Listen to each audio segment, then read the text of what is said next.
paz do Senhor para os irmãos. Glórias a Deus por mais um dia, mais uma oportunidade que temos de estar juntos, nesse vídeo abençoado. Quero agradecer a você que tem seguido a nossa página aí. Estamos com 110 seguidores para a glória de Deus. E você que ainda não segue, quero te convidar a seguir a nossa página, compartilhar a nossa página com seus amigos, comentar nos nossos vídeos. Tudo que você fizer, curtir os vídeos, tudo que você faz nos ajuda a alcançar mais pessoas para a glória de Deus, né?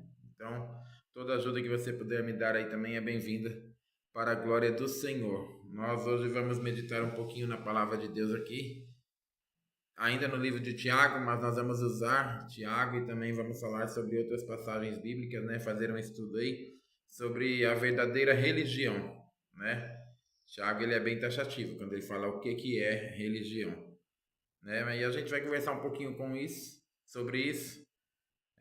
E claro que não vai ter uma resposta jamais definitiva, né? Porque cada um vai ter a sua visão, mas nós vamos meditar um pouquinho, nós que somos religiosos, nós que somos cristãos, né? Nós que praticamos uma religião, né? Apesar que a gente tem ressalva sobre isso, porque o cristianismo ele não é exatamente uma religião, né? Ele é, na verdade, um código de relacionamento com Deus. Mas aqui Tiago vai falar no capítulo 1, versículo 26, ele diz assim, ó: se alguém de vós cuida ser religioso e não refreia a sua língua, antes engana o seu coração, a religião desse é vã. A religião pura e imaculada para com Deus o Pai é esta: visitar os órfãos e as viúvas nas suas tribulações e guardar-se da corrupção do mundo. Glórias a Deus. Então, aqui tem algumas questões que ele levanta, né? Ele vai falar assim que se alguém de vós cuida ser religioso e não refreia a sua língua, antes engana o seu coração, a religião desse é vã. Então, ele não vai falar aqui exatamente qualquer religião. Pode ser um judeu, pode ser um cristão, pode ser quem for. Cuidando ele ser religioso e ele não refreando a sua língua, ele falando o que não é para falar, ele falando mais do que deve, igual a gente já estudou bastante aqui, enganando o seu coração, a Bíblia fala o quê? Que a religião desse é vã, não importa qual é ela, né? Então, a minha religião pode ser vã, não porque não é a religião certa, né? Não porque não é a religião correta, não porque eu estou talvez numa linha, né, religiosa errada, numa instituição errada. Não, ela pode ser vã pelo meu comportamento. Olha que interessante. Então, partindo desse princípio, não vai existir talvez o local ideal, o local certo. Existe o procedimento certo. Eu posso estar no local certo, mas eu posso proceder errado e a minha religião é vã. Então, é um assunto bem mais complexo, né, do que parece. Então, assim, primeira coisa, se eu quero praticar para com Deus uma religião pura, eu preciso refrear a minha língua do mal. Eu preciso controlar, dominar a minha língua. A gente aprendeu aqui que o homem que domina a sua língua, ele domina todo o seu corpo. O homem que domina a sua língua, ele domina os relacionamentos, ele domina tudo. Ele consegue se relacionar certo, ele consegue proceder certo, ele consegue prosperar em muitas áreas da sua vida com o simples fato de conseguir controlar o que fala, de conseguir falar o que é correto na hora correta e se calar na hora que tem que se calar. Então aqui tem uma diferença muito grande, porque alguém pode ter uma religião plausível, né? Estar numa igreja boa, estar num lugar que fala bem a palavra do Senhor, que tem os bons procedimentos, que tem uma adoração correta, porém essa pessoa não ser um religioso correto, porque ele não refreia sua língua e ele acaba dando mau testemunho. E aqui Tiago, quando a gente virar a página, ele vai falar o que é então a religião pura e sem máculas para com Deus. Existe uma religião para com Deus que seja pura e sem mácula? E quando ele fala isso, a gente já esperaria talvez, né, ele fala assim: a religião pura e sem mácula é o cristianismo pregado no 1º século, que é onde ele fazia parte. A religião pura e sem mácula é o judaísmo. A religião pura e sem mácula é a mistura do judaísmo com o cristianismo, que alguns judeus, né, que se converteram a Cristo, eles pregavam que precisavam seguir as leis judaicas primeiro, para depois os ritos judaicos, circuncisão e outras coisas mais, para depois se tornar um cristão verdadeiro. Ele poderia defender essa linha de pensamento, ou então ele poderia ter falado assim, não, a religião pura e imaculada não é seguir a lei judaica, é só aceitar a Cristo como Salvador, confessar Ele e tá tudo certo, né? Então, ele não vai trazer aqui uma defesa teológica de nenhum desses pontos de visão, que a gente pode conversar também em outros momentos, mas ele vai trazer aqui uma defesa de procedimento pessoal para aquilo que Deus aprova ou desaprova. Então, muitas vezes a gente fica querendo falar de igreja, a gente fica querendo falar de instituição, a gente fica querendo falar de base doutrinária, de igreja A, de ministério B, a gente quer, né? A gente tem visto hoje nas internets e também no dia a dia muitas discussões voltadas para isso, né?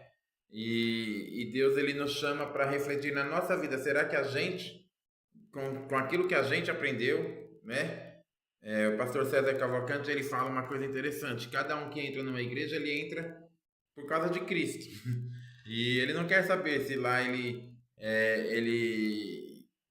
não é que ele não queira saber, mas ele não sabe, né? Quando ele entra, é oferecido para ele uma base doutrinária. Então ele vai ser ensinado a acreditar em tudo aquilo que aquela igreja prega, mas na verdade ele entrou por causa de Cristo.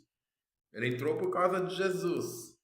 Depois ele vai começar a analisar e talvez ele fale assim, poxa vida, mas a minha igreja acredita nisso e eu não acredito exatamente nisso, e aí ele tem um problema, né? Então, o nosso procedimento é o quê? O que nós somos em Cristo, o que nós, como cristãos, independente da minha e da sua igreja, precisamos ter para com Cristo. E aí a primeira coisa que ele vai falar assim, uma religião aprovada por Deus é essa, de quem visita os órfãos e as viúvas nas suas tribulações, né? Então, quando a gente fala de órfãos e viúvas, quando a gente volta lá para o primeiro século, era o povo que tinha mais dificuldades, né? Era o povo que tinha mais problemas para vencer, para resolver as suas dificuldades financeiras, para trabalhar, para ter posses. Era o povo que passava por mais lutas.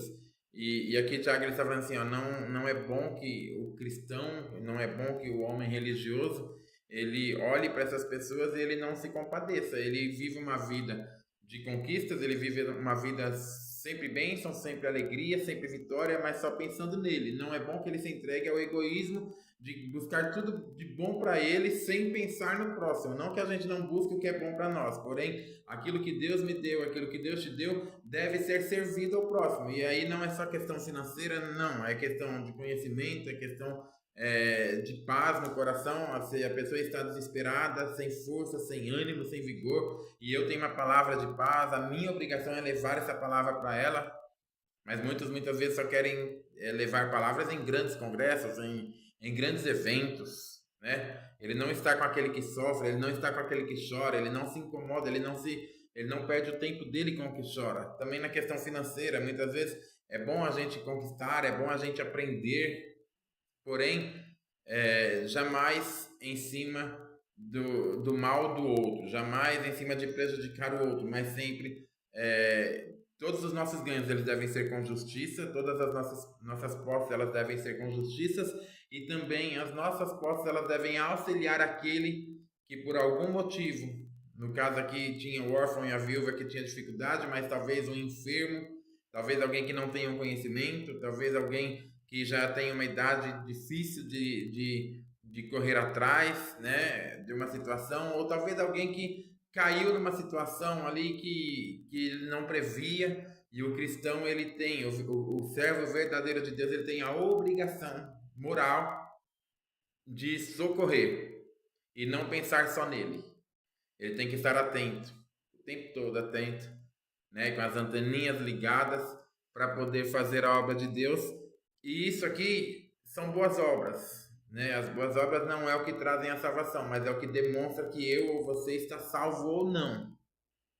Porque Tiago vai falar assim, alguém diz assim, eu sou salvo pela fé. E o outro fala assim, então me mostre a sua fé através das suas obras, né? Me mostre as suas obras, né? Então, que nós possamos sim, as nossas obras sim possam falar aquilo que a gente tem de verdade. Olha só que interessante, em Jeremias, no capítulo 22, a Bíblia fala que Jeremias ele está trazendo uma palavra contra Jeoaquim. Jeoaquim ele era filho de Josias. E aí ele vai falar assim, ai daquele Jeoaquim, né, que edifica a sua casa com injustiça e os seus aposentos sem direito, que serve do serviço do próximo sem paga, e não lhe dá o salário do seu trabalho, que diz, edificarei para mim uma casa espaçosa e aposentos largos, e lhe abre janelas, e está forrada de cedro e pintada de vermelhão.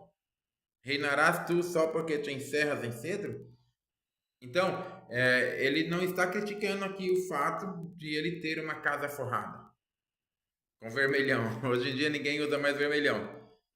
A minha casa, quando eu era criança, era com vermelhão, né? Os irmãos que me conhecem aí, meus familiares, eles vão lembrar aí que tinha vermelhão, minha mãe encerava, era uma coisa linda, a gente saía escorregando, era aquela coisa maravilhosa. Mas hoje já não se usa, mas é uma coisa antiga, né? Já tinha o vermelhão desde lá na época dos reis.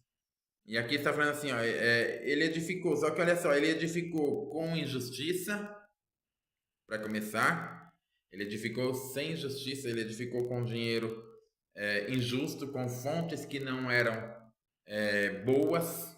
Então a gente como cristão tem que estar atento a isso. É errado o cristão prosperar? Não, não é errado. Porém, o cristão, todo o caminho dele que leva à prosperidade tem que ser de justiça. As negociações do cristão têm que ser justas.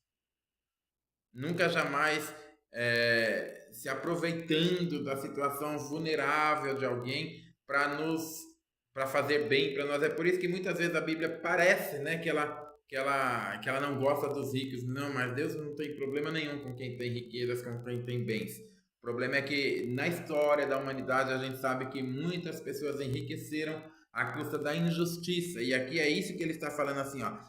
Ai de quem edifica sua casa com injustiça e os seus aposentos sem direito. E outra, se serve do serviço do próximo sem paga. Às vezes a gente acha que o serviço do outro não vale nada, né? A gente vê muita reclamação assim.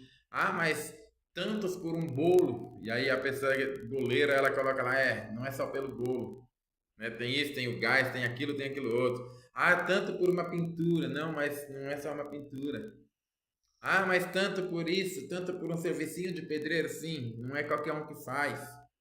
Ah, mas o contador me cobrou um absurdo. Sim, porque muitas vezes você não sabe fazer o serviço, porque ele estudou para isso. Então a gente não pode jamais querer se dar bem tirando do outro. Normalmente quem não quer pagar o preço justo pelo trabalho do próximo, ele é o mesmo que quer cobrar a qualidade daquele que paga absurdos.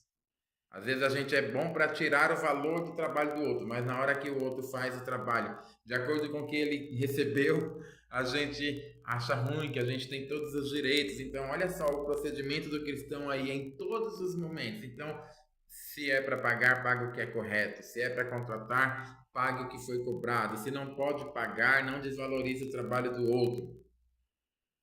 Amém? Então são várias coisas aí que a gente tem que ver que faz parte da verdadeira religião, do dia a dia do homem, do dia a dia do cristão. Olha só, não lhe dá o salário do seu trabalho. O próprio Tiago vai falar assim, olha ricos. Olha só, no capítulo de número 5. Ei ricos, chorais e pranteai por vossas misérias que vão vir sobre vós. As vossas riquezas estão apodrecidas e as vossas vestes estão comidas de traça. O vosso ouro e a vossa prata se enferrujam e a vossa ferrugem dará testemunho contra vós e comerá como fogo a vossa carne. Entesourastes para os últimos dias. Mas por que ele está tão bravo com o rico? Só porque ele é rico? Não, olha só. Eis que o salário dos trabalhadores que ceifaram as vossas terras e que por vós foi diminuído clama, e os clamores dos que ceifaram entram nos ouvidos do Senhor dos Exércitos. Deliciosamente viveste sobre a terra e vos deleitastes e cevaste o vosso coração como num dia de matança. Condenaste e mataste o justo e ele não vos resistiu. Ou seja, diante da injustiça, eles criaram as riquezas. Diante da injustiça, maltratando o próximo, maltratando o justo, maltratando o pobre, diminuindo o salário, eles cometeram injustiça e se enriqueceram. Então isso aí não é só na igreja, isso aí é na política, isso aí é no poder público, isso aí é nas empresas. Se não valorizar o trabalho, se cometer injustiça contra o pobre só porque ele está precisando, às vezes a gente comete coisas que são injustas contra ele. Deus há de julgar cada causa. Então o cristão, ele precisa estar atento a isso. O cristão, ele precisa estar de olhos abertos a isso, né? Aí ele vai falar assim, ó, Jeremias fala para Joaquim, reinará só porque te encerras em cedo? Seu pai não comeu e bebeu e não exercitou o juízo e a justiça? Por isso tudo lhe sucedeu bem. Ou seja, ele vai falar assim, Josias não precisou de tudo isso, mas ele fez o que? Justiça, ele fez juízo e ele foi rei, a mesma coisa. Então, muitas vezes a gente quer tantas coisas e Deus fala assim, olha, se você for justo, mesmo que você talvez não possua tudo que você sonha, mas porque é justo, mas ainda vale a pena. Ainda vale a pena.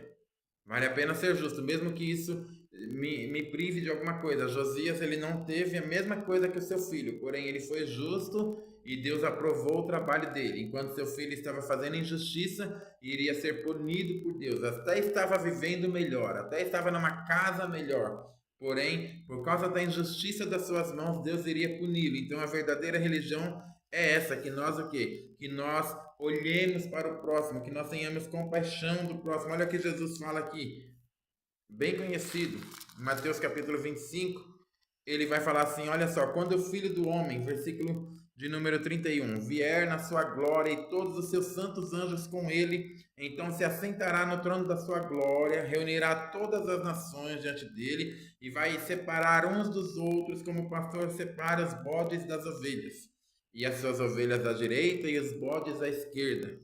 Então vai falar aos que estão na direita, vindes, possui por herança o reino que está preparado, porque eu tive fome e me deste de comer, eu tive sede e me deste de beber, eu era estrangeiro e me hospedaste, eu estava nu e me vestistes, adoeci e me visitastes, estive na prisão e me visitastes, foste me ver. E os justos vão perguntar, mas quando eu fiz tudo isso, Senhor?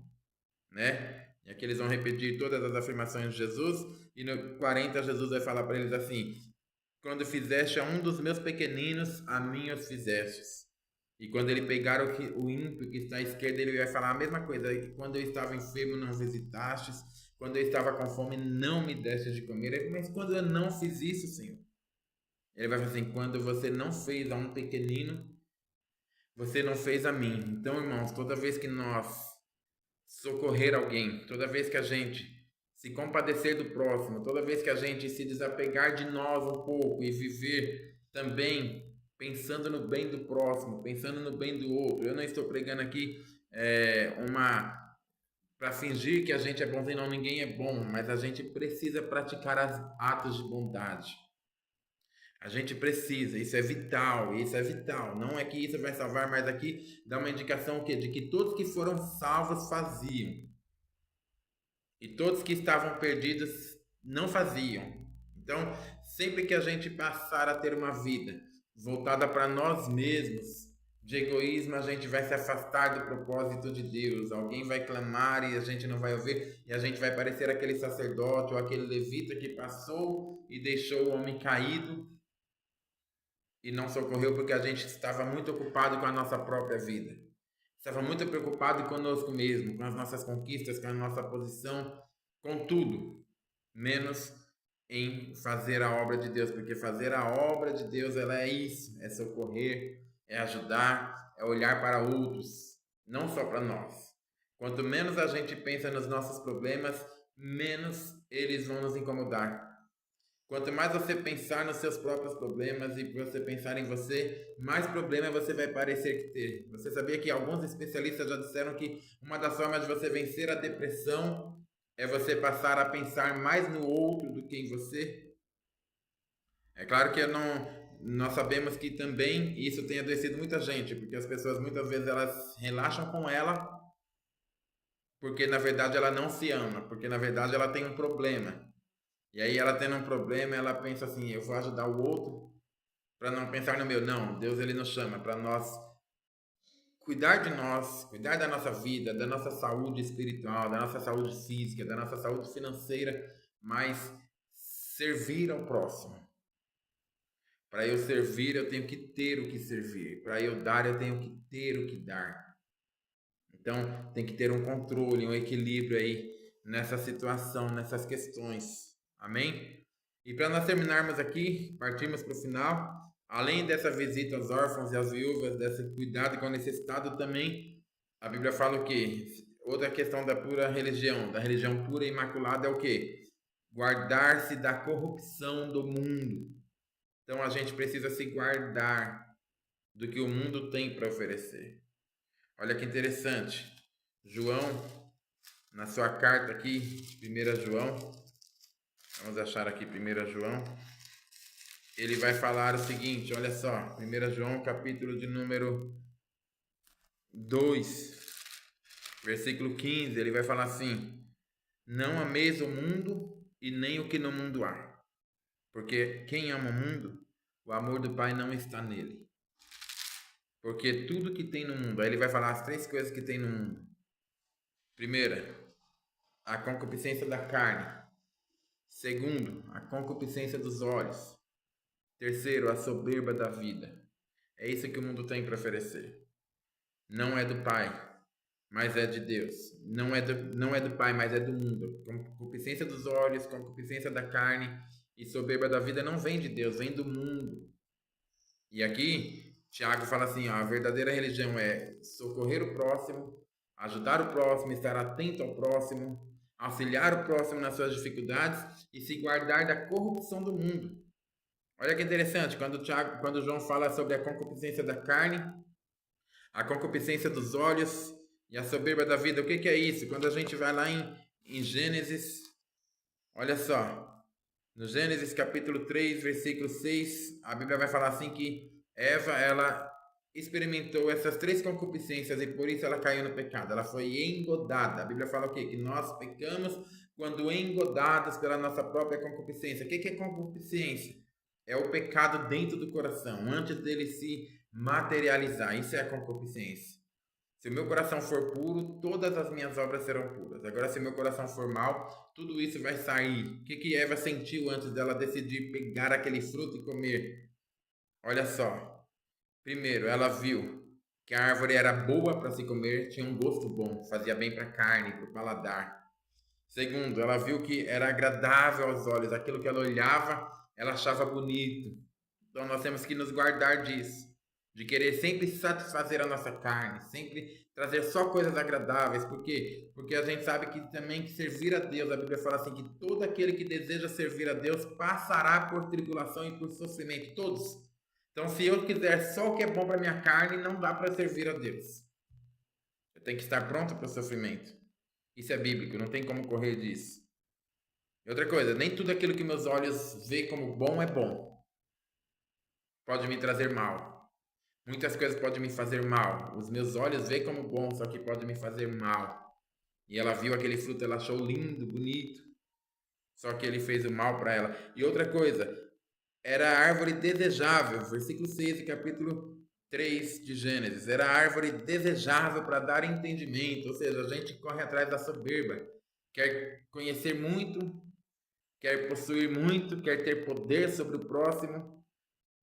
E quais são as motivações que nos levam a isso? Então Tiago fala assim, se guarda disso, cuidado com essas coisas, que elas podem te destruir. Quando a gente não socorre ninguém, quando a gente não pensa em ninguém, a gente já está orgulhoso, a gente já está egocêntrico, a gente já quer só pra gente. E aí a gente começa a se encher desses sentimentos. Esses são os sentimentos que levam as pessoas para longe de Deus. Né? Então nós temos que ter muito cuidado, porque o evangelho ele é compartilhamento, o evangelho ele é relacionamento, como eu já falei aqui, com Deus e com o próximo. A cruz, né? Relacionamento com Deus, relacionamento com o próximo. Isso é o evangelho. Quando a gente perde isso de vista, a gente corre um risco sério de cair. Olha que interessante, para nós terminarmos agora. Prometo. Né? Quando o diabo veio tentar Jesus, Ele usou a mesma coisa. Olha só, tá com fome? Sua carne quer comida, Jesus? Você não é filho de Deus? Então manda as pedras se transformar em pão e come. Você sacia a sua carne. Então quantas vezes a gente fala assim, mas eu caí no pecado porque eu precisei, né? Eu necessitava daquilo. Foi por isso que eu acabei indo por caminhos errados. Mas a gente é chamado por Deus para resistir, mesmo que doa na carne, mesmo que doa na nossa vida, mesmo que doa no bolso, mas a gente não comete injustiça, a gente não peca contra Deus. Primeira tentação, ele tentou o que? A concupiscência da carne. Segunda tentação, ele tentou o que? A soberba da vida. Olha só, você não é filho de Deus? Então mostra. Sobe lá no templo, né? Vamos lá no templo. Chegou lá no pináculo, pula daqui para você mostrar para todo mundo ser filho de Deus. Você não é bom? Então mostra, se aproveita disso. Eu sei que você vai cair, não vai morrer, você é filho de Deus. Jesus poderia ter enchido o coração dele de orgulho e falar, eu vou mostrar mesmo que eu posso pular e não morrer. E para terminar, ele fala assim, olha, ele tentou ir para a concupiscência dos olhos. Ele mostrou todas aquelas coisas lindas para Jesus, né? O mundo todo, os reinos do mundo. Assim, você quer isso? Quer obter isso? E nesse convite muitos caem. Você quer ter isso? Mas o caminho para ter isso é o problema. O problema não é ter, o problema é como chegou. Como que você pode ter isso, Jesus? Prostra-se e me adora. E é aí que muitos caem da graça. Muitos adoram o inimigo, muitos se prostram diante do pecado para possuir aquilo que o seu coração deseja. Então, que nós possamos cuidar do nosso coração, cuidar dos nossos olhos, cuidar da nossa vida para sermos agradáveis a Deus e aí nós estaremos praticando a verdadeira religião para com Deus. Amém? Que o Senhor abençoe as nossas vidas. Em nome de Jesus, compartilha, curte, coloca aí no seu YouTube, coloca aí no seu Facebook, no seu WhatsApp. Comenta para a glória de Deus. Deus te abençoe em nome de Jesus.